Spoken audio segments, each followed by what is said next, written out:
Hello, praise the Lord. இந்த நாளுக்கான வேத வசனம் சங்கீதம் 131 வசனங்கள் 1 மற்றும் 2வது வசனம். கர்த்தாவே, என் இருதயம் இருமாப்புள்ளதல்ல, என் கண்கள் மேட்டிமை உள்ளவைகளும் அல்ல. பெரிய காரங்களிலும் எனக்கு மிஞ்சின கருமங்களிலும் நான் தலை இடுகிறதில்லை. 2வது வசனம். தாயின் பால் மறந்த குழந்தையைப் போல நான் என் ஆத்துமாவை அடக்கி அமர பண்ணினேன். என் ஆத்துமா பால் மறந்த குழந்தையைப் போல் இருக்கிறது என்று இந்த வசனத்தில் வாசிக்கிறோம். தேவனுடைய பரிசுத்த நாமம் உயர்த்தப்படுவதாக. நம்முடைய ஆத்துமா வெளியேற பெற்றதாய் இருக்கிறது.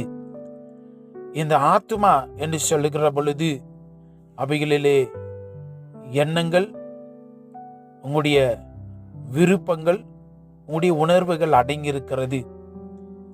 இந்த மனது, இந்த ஆத்துமா நடுநிலையாகவே இருக்கிறது. It's a neutral one. 2 பேர் இதை ஆளுகை செய்ய முடியும். ஒருவர் தேவன், இன்னொருவன் பிசாசு. ஒரு மனிதன் எந்த திசையில அவர்களுக்கு சிக்னல் கொடுக்கிறானோ, ஒன்று தெய்வீக தன்மைக்கோ அல்லது பிசாசின் தன்மைக்கோ ஏற்றவாறு அந்த மனம் ஆட்கொள்ளப்படுகிறதா இருக்கிறது. இங்க தாவீது சொல்லுகிறான், என் மனதில் பலவிதமான சிந்தனைகள் எழும்புகிறது. The evil thoughts, the demonic attacks is bombarding my mind. என்னை போட்டு ஒரு வழியாய் பண்ணுகிறது.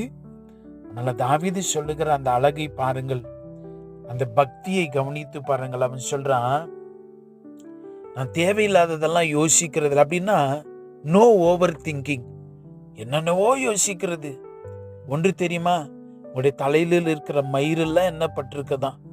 அப்ப நாளைக்கு என்ன நடக்கும், அடுத்த மாசம் என்ன நடக்கும், அடுத்த வருஷம் என்ன நடக்கும், எல்லாமே தேவன் தெரிந்திருக்கிற பொழுது, ஒரு சில நேரத்தில் நமக்கு விசுவாச குறைவுபடுகிற பொழுது நம்ம ஓவர் திங்கிங், மிஞ்சின காரியங்கள். தாவீது சொல்றான், எனக்கு மிஞ்சின காரியங்கள் எனக்கு வேண்டாம், என் ஆத்துமாவை அடக்கி நான் அமர பண்ணி இருக்கிறேன்.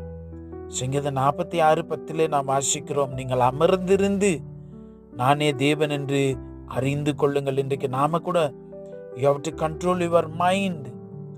அவன் சொல்றான், ஒரு குழந்தை எப்படி தாய் மேல அது அப்படியே சைலண்டா படுத்து இருக்குமோ, அது போல என் மனதை I'm just calming my mind.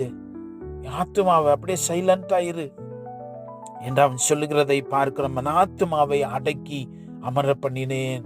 இன்றைக்கு நீங்க கூட உங்களுடைய ஆத்துமாவை இந்த தேவனுடைய ஆளுகைக்குள்ள, அந்த இரத்த கோட்டைக்குள்ள, வார்த்தையின் வல்லமைக்குள்ள அடக்கி அமர பண்ணுங்க. பிசாசு எண்ணங்களினாலே மனுஷர்களை மனதை பிடிக்க அவன் வகை தேடுகிறான். நாம் வார்த்தைகளினாலே அவனை ஜெயிப்போம். இயேசுவின் இரத்தத்தாலே அவனை மிதிப்போம். தேவனுக்காய் நாம் வாழுவோம். ஆமேன். ஜெபிக்கலாம். பரிசுத்தமான பிதாவே, இயேசுவின் சிந்தையும் இயேசுவின் மனநிலை எங்களுக்கு உண்டாகும்படி எங்களுக்கு மாதிரியை வைத்தீரே. இன்றைக்கு எங்களுடைய மனதிலே, சிந்தையிலே எவ்வளவோ எண்ணங்கள் வருகிறதப்பா, என்னென்னவோ யோசனைகள் வருகிறது ராஜா. தாவீதை போல நாங்கள் எங்களுடைய ஆத்துமாவை உம்முடைய பாதத்தில் அடக்கி அமர பண்ணி, மிஞ்சின யோசனைகள், தேவையில்லாத யோசனைகள் எல்லாம் வேண்டாம். நாங்கள் அமைதலுடனே அந்த ஆத்துமா உம்முடைய பாதத்தில் இருக்க, உமையே நோக்கி இருக்க, இன்னும் கிருபையை சார்ந்து கொள்ள உம்முடைய பிள்ளைகளுக்கு ஒவ்வொருவருக்கும் அந்த ஞானத்தையும் பலத்தையும் வாய்களை திறந்து அறிக்கை செய்து பிசாசை மேற்கொள்ளத்தக்க கிருபைகளை தாரும். பலப்படுத்தி ஆசீர்வதியும். இயேசுவின் நாமத்தில் ஜெபிக்கிறோம் பிதாவே. ஆமென். God bless you.